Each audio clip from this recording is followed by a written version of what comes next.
Shut up and sit down.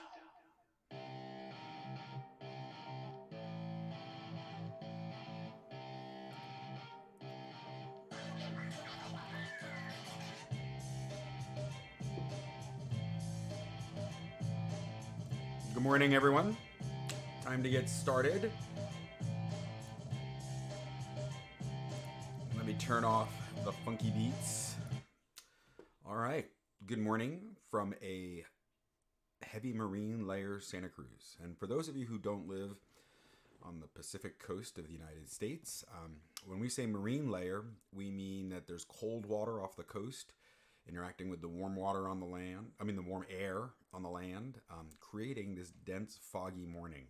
So since I live a couple miles in from the coast, this will hopefully burn off at around, burn off meaning the sun will warm it up enough that the marine layer won't have influence about 3 miles in at about noon-ish. But until then, it's going to be pretty darn foggy and dreary. So hence I don't know, well, Hetty probably just got up because Felix got up. So we lost Hetty. She's not even here for the podcast today. Today's tea is going to be a new one. So after I showed last time when we talked about Harney teas, I went to their website and I found that they have a whole bunch of box, so loose leaf decafs. So today I'm drinking a decaf Darjeeling, which is actually usually quite hard to find. Oh, and I'm using my Postgres Open 2015 mug. So 5-year-old mug, Postgres. Good. It's actually quite a good. Harney and Sons does a very nice job with their decaf blacks. They're not really super weak. And they actually have taste. And the leaves were nice and big.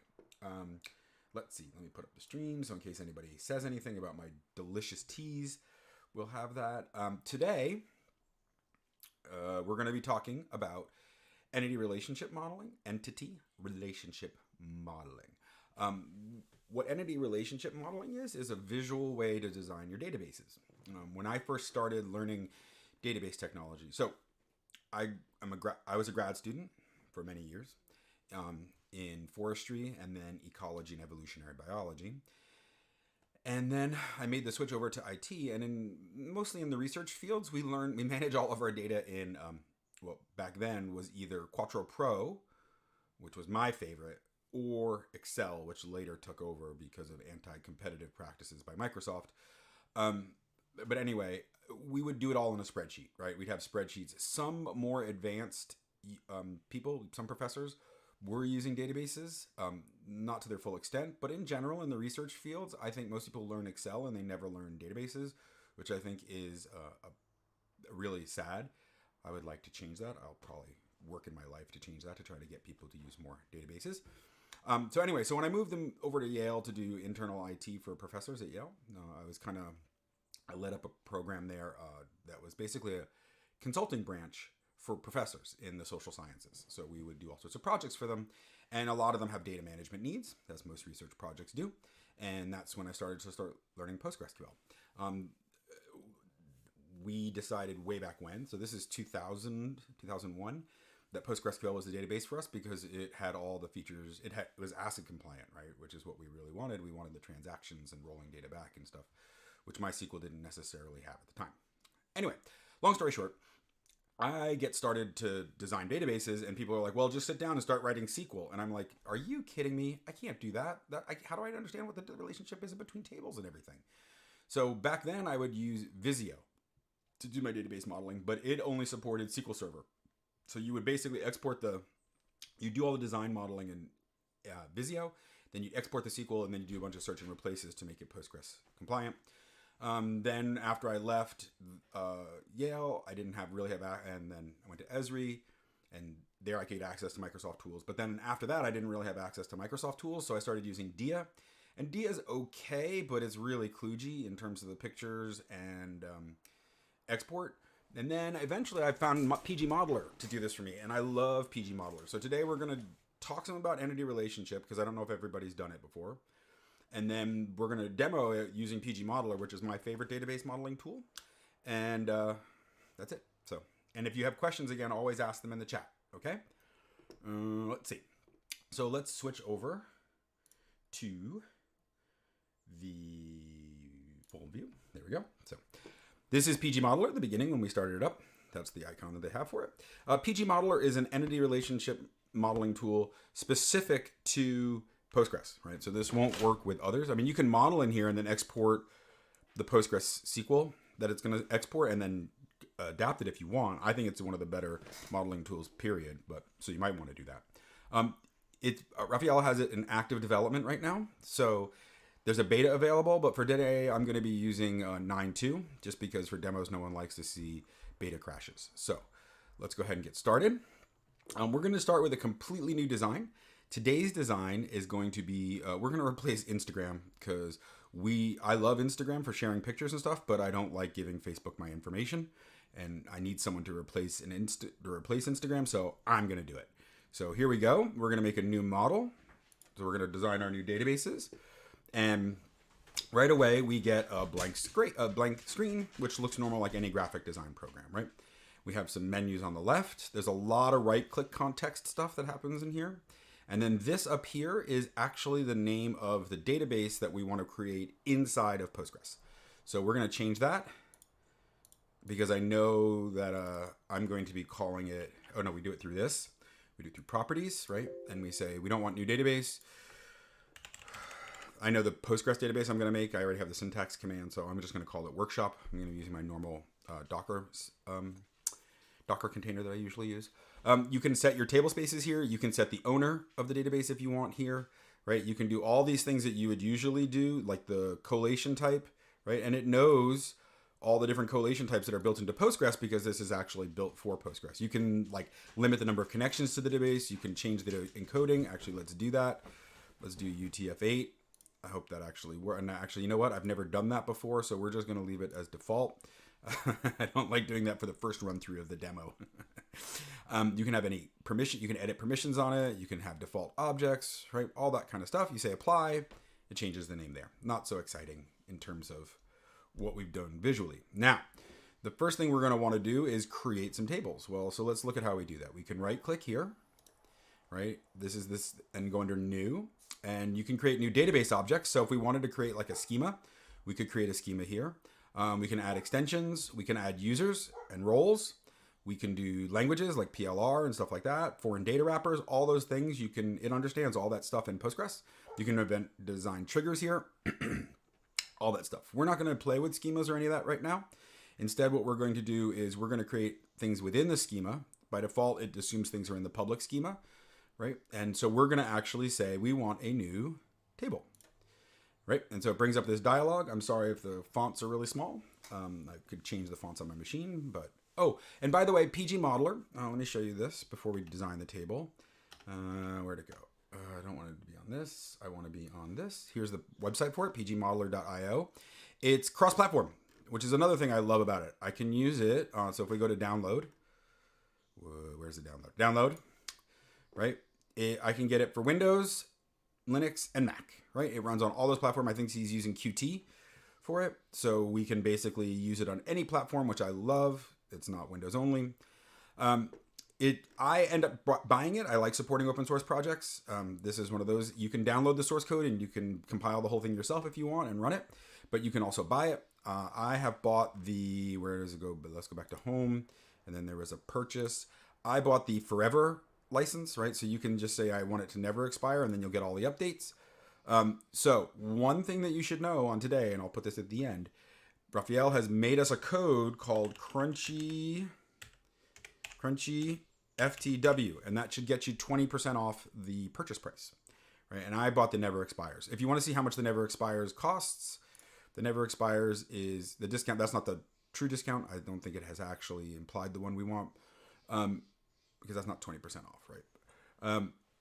But I don't know if Raphael's turned it on or not. Raphael, or if you're in the chat, can you say if you turned it on yet or not?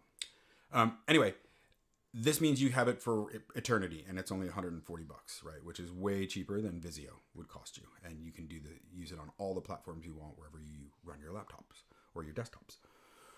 Okay, so that's how you get pgModeler, pgModeler.io, and you're all set. Okay, let's go back to pgModeler again. All right, so we were going to make a table. Well, the first thing we're going to need is people, right? This is usually how I design a table, is I design this database schema. The SQL for it is I usually define the objects first, and then I go and fill in the columns and what goes where. So I'm going to say people, right, is my first table. I'm just going to leave it in the default table space. I'm not going to give it an alias. If I wanted to have comments in my SQL code, I can go, these are the users, right? And that'll show up in the SQL comments, which will then also, when you do a /d plus, where it describes the full stuff about a table, that will show up in there in the Postgres command line. We're going to make a column call. And so now we're going to make a new column in there. Again, that was here under this little line symbol right here. Right, we're going to make a column. So name is going to be ID. I'm going to call it integer, right? You can actually start typing it. It'll fill it in. And then once it's filled in as much as you want, you can just tab to the next whatever fields you want. One other thing you should know is it's got a lot of different types in here. So you could actually scroll through if you're not sure and you can't remember what you actually want to call it. Right, so we can call it integer. Oh, and you can also see it takes ranges and it takes vectors. Right, so you can do vectors and ranges, and you can do all sorts of other fun stuff here. So let's do integer. And then we're going to make that an identity column. Right, and it's always the identity column, meaning it's always going to generate a new number for the new rows. So this is an auto incrementing series for ID. And then we just say apply. And for this table, we're going to make it the primary key by doing this, just checking that box. And that's it. And now we have a table called people, which has a primary key of people, the ID integer. So if you look here, right, and we look at constraints, it's got people PK. It made a primary key constraint for this for us, right underneath the hoods. Okay, so we'll say cancel. Let's move people up here. And then what else do we need in Instagram? We need pictures. So let's make a new schema object, a new table. And this is going to be pictures, right? And then we're going to make another column again. And then we're going to call this one ID. Right? And we're going to make that in not a small int. This is definitely, we can actually make, this is probably going to be a big int because there'll be a lot of pictures in here, right? And then we can say identity again and say apply. And then if we wanted to, rather than just checking the box here, we could also go through and define a constraint, right? So you can define all sorts of constraints here. We only have one column now, so it's not so exciting. We'll call this constraint pictures underscore PK, right? And then it'll say constraint type. So here's all the types you can do. I did a whole sequence on constraints, YouTube stream on constraints. So if you wanted to check those out, these are the ones you can enable here, right? And you can do all sorts of fun stuff with the constraint if you want to. We're going to say the column type is ID, which is the big int, right? You could do multiple columns if you had them, right? You can keep adding them. And you say apply. And now we have a primary key. You say apply. And we've got two tables. So this is so far, I mean, you can kind of almost do this. Once you have a lot of tables, this would get really confusing writing in a SQL file. Like if you sat down and wrote a lot of create table, create table, create table, you could do that and then fill them in one at a time. I don't like all that scrolling around. I actually like seeing visually the objects I'm creating and then doing stuff with it. But the next part, here's the really fun stuff that would be much harder, I think, to visualize and it's not to do, typing is typing, but visualize and kind of understand the relationships. So we just do this. We say new relationship. And we're going to do one to many. So one person can have many pictures.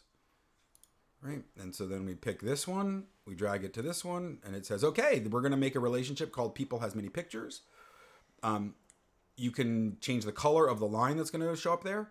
If you wanted it to, well, I'll show this, but you can say whether it's required or not.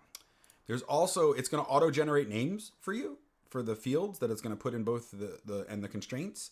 And so what we're going to do, you can change, this is the default, which would be under properties for the project, but you can actually change it here if you want to. When it auto-generates those things, you can do attributes on it, you can do constraints.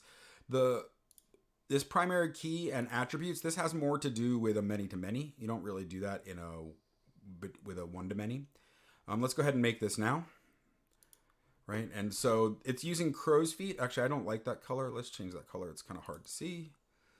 Let's change that color to a nice dark blue. Okay, say apply. There we go. Or that's actually more of a violet. Anyway, it's using crow's feet notation for entity relationships. I really like crow's feet. It's very, because you see it's got this at the end that's called the crow's feet. The way you would read this is 0 or more people have many, because there's the crow's feet, pictures. So a picture has a picture can have 0 or many, sorry, I should say this the other way around. A picture has 0 or more people associated with it. No, that's still not the right way to say it.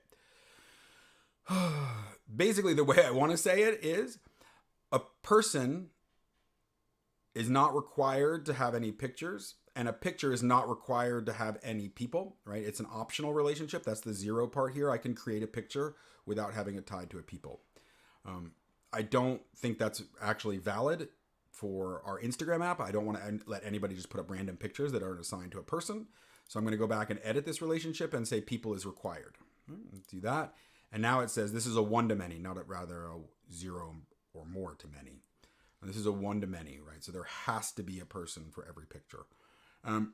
Careful when you do this in your database modeling, because that means if you do not have a person, the people ID in your picture, when you go to insert it, it won't work. It'll say, I don't see that person, so you can't insert the picture, right? And you can see here now in our pictures table, we have a new field that was auto-generated called ID_people. It's an integer because it goes back, and it's a foreign key, and it's not null, right? So that's the not null, meaning we have to have at least one person that we can link back to on that. All right. Any questions so far on the stuff we're showing? I hope that shows people how easy it is now to start doing all sorts of modeling and relationships and stuff like that. I find this super helpful. So that was fun. You're like, okay, but I have a lot of Geo people who watch what I do. And so I want to show some fun stuff for the Geo people. Let's actually go ahead and add a spatial field. So we want to have a location where the picture was taken. If you geotag your photos, we want to store that. So you can actually go through and say, well, since it's coming off a phone, we're going to assume it's a geography type, not a geometry type, right? So it already knows about the PostGIS types. Notice that right away. You just say geography, spatial. So it says, okay, what type is it? Well, we're going to do a point. There's a point, right? And then the SRID, we're going to say it's 4326. Like, it understands all that spatial stuff out of the box, like built right into the interface. So that's so nice. I can actually model spatial entities here as well. If it has Z or M, we can click that as well to let it do that. We can actually set the default value to be an expression or a sequence or whatever. We don't want any of that. We're just going to say apply. And now we have a geography type in our table, which I think is freaking awesome. Well, again, we can edit permissions or do any of that stuff that we want on that. Right. So let's actually add a couple fields here to people as well. Right. So for people, we're going to add given name, given underscore name, and that's a text. Right. And say alt. And he's got keyboard shortcuts in there too. I'm going to call it family name. Trying to be international here. You can use keyboards rather than using mouse all the time, which I love. So there we go. Now we've got two fields there. Great. We're ready to build our application, right? If you want, you can look at the SQL. So this is the SQL. Oh, that's just for that object I selected. If I select nothing, which means the whole database, we say look at the source, and it'll show you the SQL that would actually generate to do that database. You can look at that in XML format. That's the actual underlying XML that he uses under the scenes. You can pick the Postgres version you want to export, so whether or not it'll support certain features. Right? So there's the SQL. So a lot of times, if I'm having problems just auto exporting it, I'll just save the SQL out here and send it to somebody if they need to use it. And then I can edit it with my code editor if I want, or any of that kind of stuff. All right. But now that's not so fun. The fun part we want to do is, so Raphael is in the chat. Raphael is the lead author on pgModeler. So I'm very bad at Portuguese. Arujo, I think is how you would put Raphael Arujo, I think. Because I know at least in Portuguese you pronounce the J's like English J's. not like ho. So it's not a ho, it's a jo. Anyway, little trivia fact. All right. All right. So let's actually do something fun now, which is let's make this and let's just export this to Postgres. So I'm going to use my favorite Docker containers again. So here we are. We're in PowerShell, and we're going to we're going to make a new Docker run. We're going to use the, let's get to the end of the line. Can we get to the end of the line? Let's see if we can see the end of the line here. No, it won't let us see the end of the line. All right. Well, it doesn't matter. I'll show it to you in a second. We're using the crunchy app dev container. I need to scroll back and change this to, yeah, we'll call it pgModeler. No, we'll call it the database. The database that's going to create this workshop, and we'll call this Insta plus because it's the new Insta, the better Instagram, right? So there, we've made a new Docker container, right? And it's running Postgres, all set to go with PostGIS already in the workshop database. And so that actually becomes important for this next part. Now we're going to say export, right? And it says it hasn't been validated. It goes through these steps of validation to make sure that everything is good in the model. And we should do that. We'll say validate. And the column, see, is referring to a geography type, but the PostGIS extension is not present in the model. Oh, okay. So apply fixes. Great.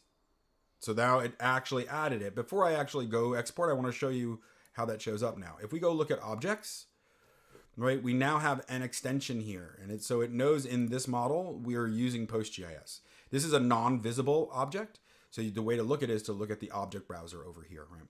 All the other things that are on here, the visual things are also in the object browser, but non-visual things will only be in the model objects. So like if you created a role, that's not going to show up visually, but it will show here. And the only role we have is this. And you'll see we have two schemas, but the one that we put everything in by default is public, right? So, and there's our two tables in the public schema, right? You can just you can navigate your whole table structure. Okay, so let's go ahead now for real and export it. Let's export, boop. And we're gonna make a new connection. I have connections for stuff I'm working on, so let's edit connections. We're going to create this connection and we're gonna call it Insta plus, right? And the connection DB is localhost, but this could be whatever you want it to be. Oh no, the DB, sorry, it's workshop. Avoided a huge mistake there. Not really, but localhost, the user, we'll import just as user. Well, we could import as user Groot. Let's just do it as Postgres. Just make it easier. Passwords, my favorite password, which is password. Timeout, seconds, any of these other things we want to do. Let's test it. Great, we connected. We're connected to a Postgres version 12.3. Let's add it.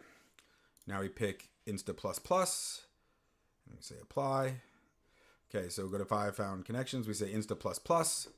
Now, if we try this by default, we're going to run into a problem, right? Which is, it says, look, the database workshop already exists, which is true because when I made that container, it actually made that database already. So you can't overwrite it, and it's not going to try to drop it. So what we say is we have to try again, right? So we go, I can just go back to settings. I should have just gone back to settings rather than output. Anyway, we'll go Insta++. We're going to say ignore object duplicity. So if the object's already there, don't worry about it. Just ignore it. And then I'll leave it. Let's see what happens if I ignore error codes. Let's see what happens there. So it went through and it says already there's extensions there, and it's ignored, and it's proceeding with the export. So it's all done. So if you want to see it now, we can actually go to our SQL prompt. Let's go here. We'll go into localhost, right? And then the password is password, and we do D. And then you see in public, we have people. It created the sequence for us. It created pictures, and it created the sequence for us, and it's all there, right? And it's a PostGIS database with all the Tiger stuff that we put in there by default too. Now, if you remember where I said you could put comments in, we'll go /DT peoples. Did I call it people or peoples? That was really bad if I called it peoples, because people is the okay, good. I didn't call it peoples. That would have been DT plus for people, right? And there's that comment we put. These are the users. Right? I think it actually puts it there even if I don't put the plus. Nope, it doesn't. You got to put the plus to get the description, the comment, right? So that's all in there though, if you want to see it. So that was how easy it was to go from a picture to SQL. And one of the things I think that's really helpful about this, and I've done this a lot with clients, like, you know how I remember I talked about I'm working with Island Conservation to do some work with them, and we'll look at the database I designed in a minute. Pictures are much easier for people to interact with than looking at SQL code, especially if they're not database experts. So I can say, look, do you think I've covered all the fields in this table? And here's the relationship. Do you think this relationship... It's very easy for people to learn crow's feet notation. And it's very easy for them to say, oh, if it says like, you know, it's a foreign key or something like that, like there's a relationship. And I tell them to ignore the constraint parts, right? So what you can also do export here is you can actually export to a graphics file, which is a PNG.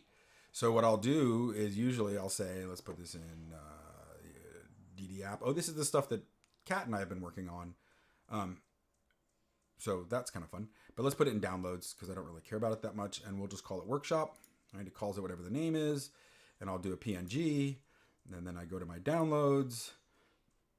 Let's go to... and Windows wants to work on it. But anyway, I really find... Here's our PNG, right? So I open this up. Sure, let's use photos.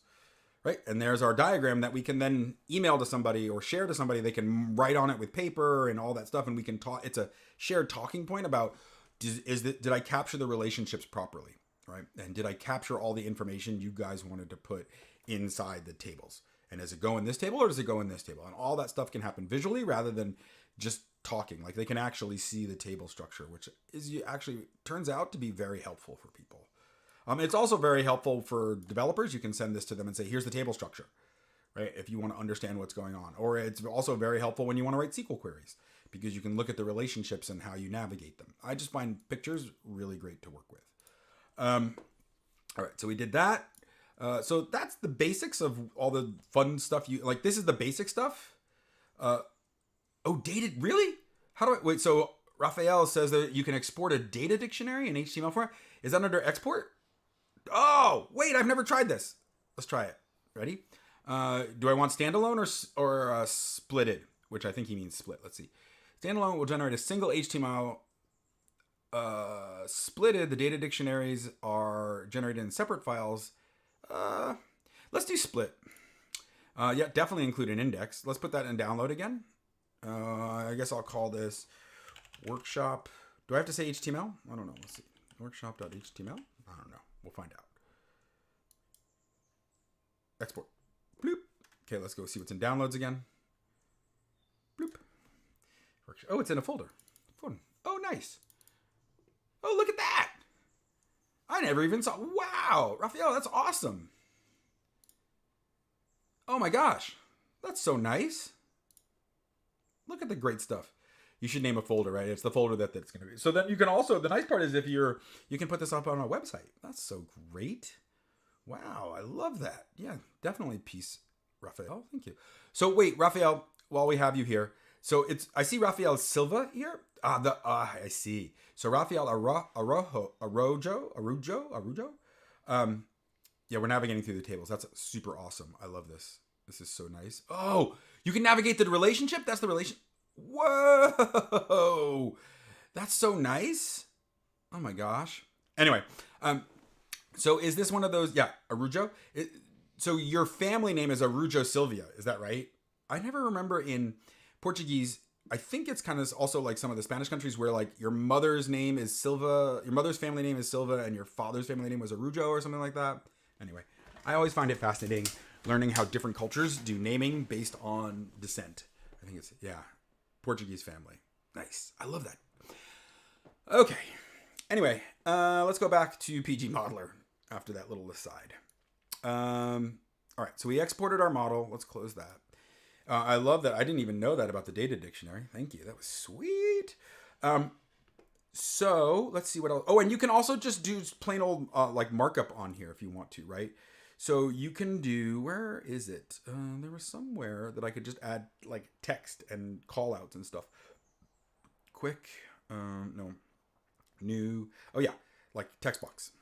So I will put the code is crunchy ftw.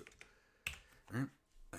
change the font to like a, let's change it to a 48 point font, like bold. Oh, I see. That's the name. And so we'll just take that, put that there, and say code. Or, oops. The name of that is code. And say apply. There we go. There we go. So, again, for those of you watching, this is the 20% off discount code. And Raphael can actually say if it's been turned on yet or not. But if you just put that in the discount code box and you get 20% off your purchase of pgModeler, which I think is awesome.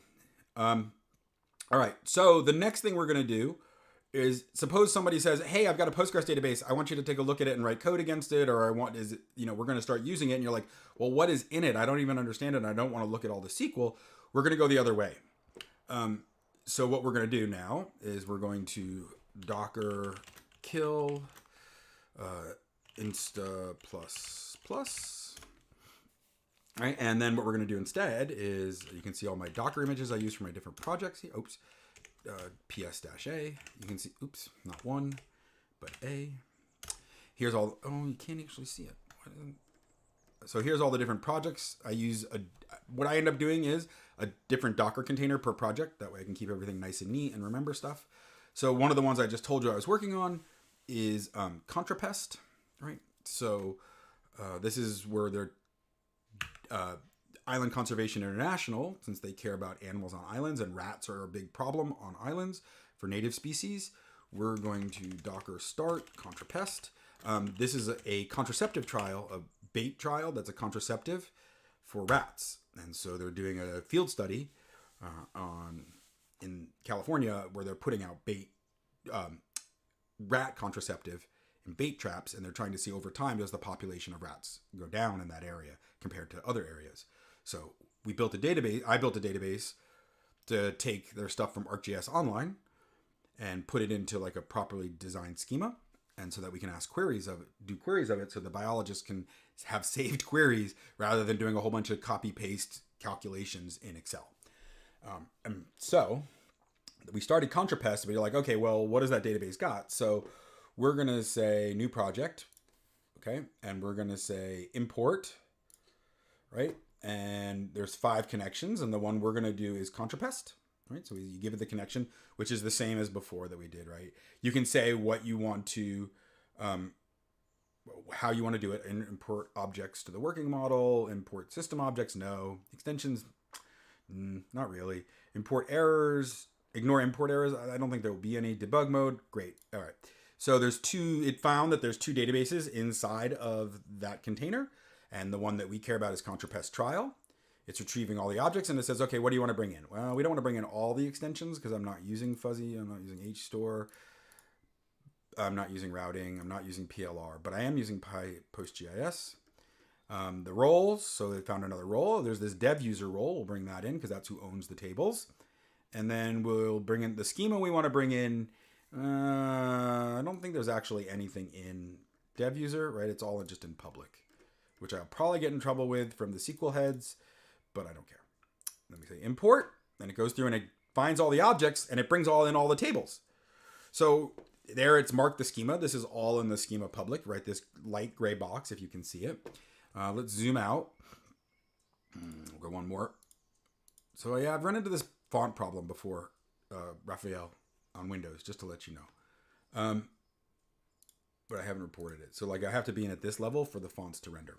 So bug report. All right. So we have rats, right? And we have traps. And then we have, oh no, I'm going to put the traps up top. The one that everything's hanging off of, that's creating all these relationships that we want to, let's actually zoom out some more. Oh no, I can't because I can't see the fonts. Let's do bait check, which should go to a bait station. Let's do traps and trap check. We'll do cameras over here. Rats are actually over here because I just know what things are. It's fixed in the newer versions. Okay, cool. So next time I do this, I'll use the beta version. Thank you. Tracking plates, that'll be over here by bait stations and cameras. Okay, so there's a, oh wait, were these the tracking plates? Yeah, and then plate check. There's the rat RFID. There's a camera check, and there's a bait check. What's this relationship going on here that I want it to see? Okay, so bait stations are related to rat are. Yeah, that's true. They are. Let's move this over here. Let's move the bait station here, right? Just get all the relationships to look a little nicer.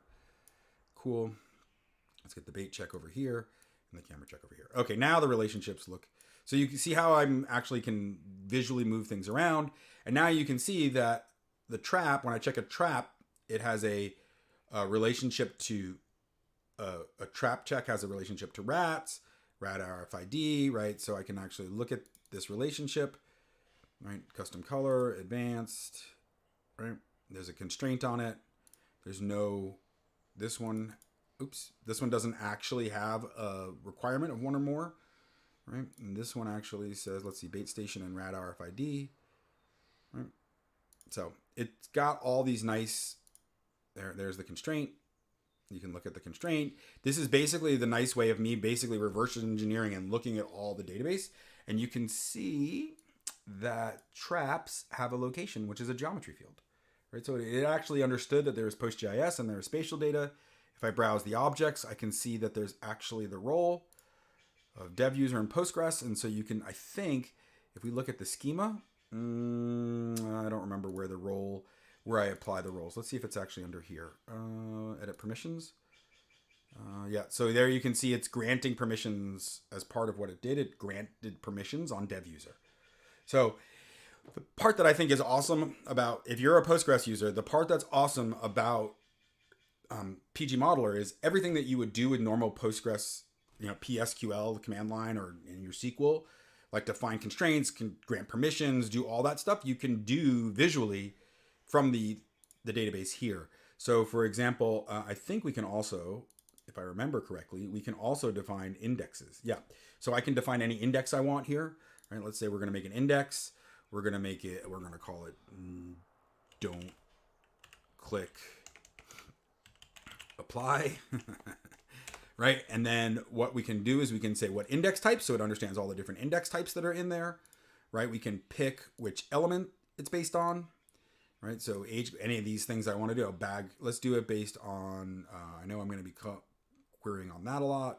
So say apply. I wonder if I can make it a full text. I don't know. That would be a gin. And then I don't know if the predicates are somewhere in there. Maybe we can make it full text. I'm not sure though.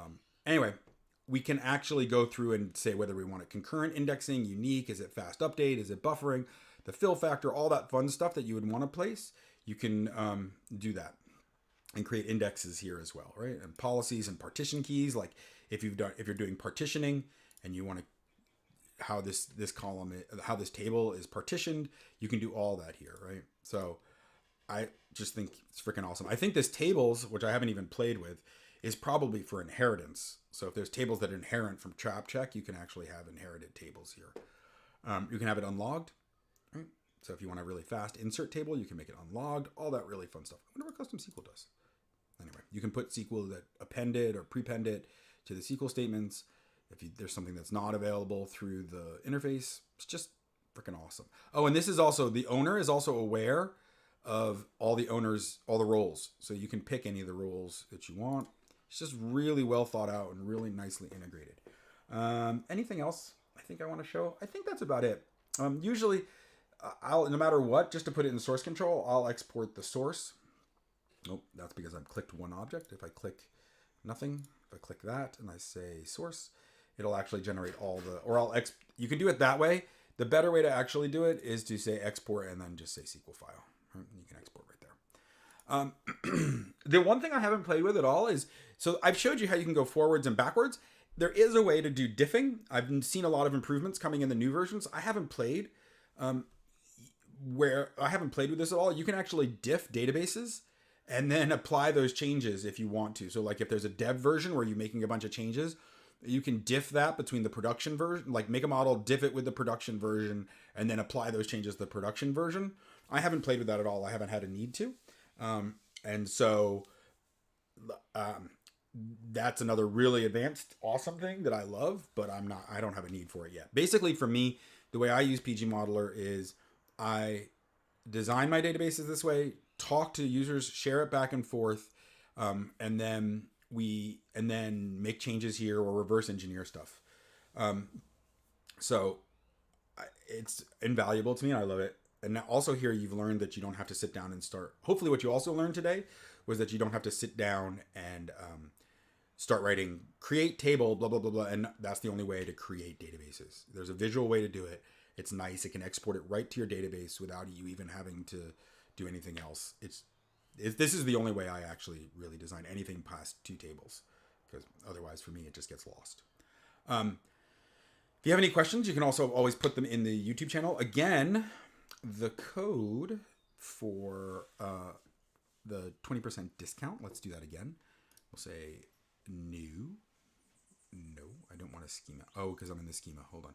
New text box code, and the name. We'll make this 48-point font again. I think maybe I made it 42, but we'll make it. How about make it red this time? That's fun. The code is Steven? Raphael? What's the code? Is the code really like... Oh, just hit N to see. N? Wait, hold on. Let me finish this, Raphael, and then I'll see what you're talking about. The code for the 20% discount is Crunchy FTW. Apply. That is the code to win. All right, so now you're saying if I'm here and I hit N. Oh, look at that! Oh, I love that. Okay, but yeah, Crunchy FTW. Yeah, okay. So here's my feedback on that feature. I never knew about this. You can just press, rather than having to right click. So Raphael really is a coder. You can tell that Raphael is a coder because he's making everything keyboard sequence possible. So if I'm inside my schema and I press N, I get the objects that I can create in the schema. And then, and then are the letters in the front? Like if I wanted to make a new table, I hit T. Oh my gosh, that is the best, Raphael. Oh my God, Raphael, that is so cool. I don't ever have to take my hands off the keyboard. You're the best. Cat, did you get that? See? Cat, no hands off the keyboard. Leave the mouse alone when you're coding. The only feedback I have on that, Raphael, though, the real-time feedback is make it opaque. I don't need to see this stuff underneath. It's making it hard for me to read this. That I have to use the mouse. Yeah, I'm going to at you next time, Cat. Keyboard only. For all you other new developers, stop using your mouse so much. You'll be much more productive and faster, and any program you're using should have lots of keyboard shortcuts. Every time you take your hand off the keyboard and use the mouse, it cuts your brain flow and it cuts your productivity. So anyway, I'm going to wrap up there. I hope this was helpful. Again, Crunchy FTW, when you go to purchase it, which you should, I highly recommend the Forever variety. It's a value for you. You basically get pgModeler for the rest of your life. And since Raphael is going to live to be 120 years old, that's a lot of versions of pgModeler. And plus, also, if you like the tool and you want him to keeping it updated with new versions of Postgres, which like 13 has a whole bunch of new stuff and PostgreSQL has a whole bunch of new stuff. So it's just good to support your local open source developer. Buy it, okay? I mean, you can download it and try it. And he has a demo version, I think. But anyway, there you go.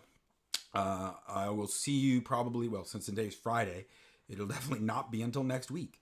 I'm not quite sure what I'm going to do for the next one. Kat and I are working on writing some learnings tutorials on indices, but I don't really feel like talking about indices yet. I'm not sure. If you have any ideas about what you'd like me to talk about next, go ahead and drop it in the comments or in the stream, and I'll see you next time. Hold on, we're going to get that funky music going again, which I kind of like. I kind of don't like the shut up and sit down at the beginning. I kind of like it, and I kind of don't like it. I can see how some people are going to be like, that's really rude. For me, it just kind of reminds me of being back in New York, even though it's kind of a British accent. So let's go. With that, we're out. And sit down.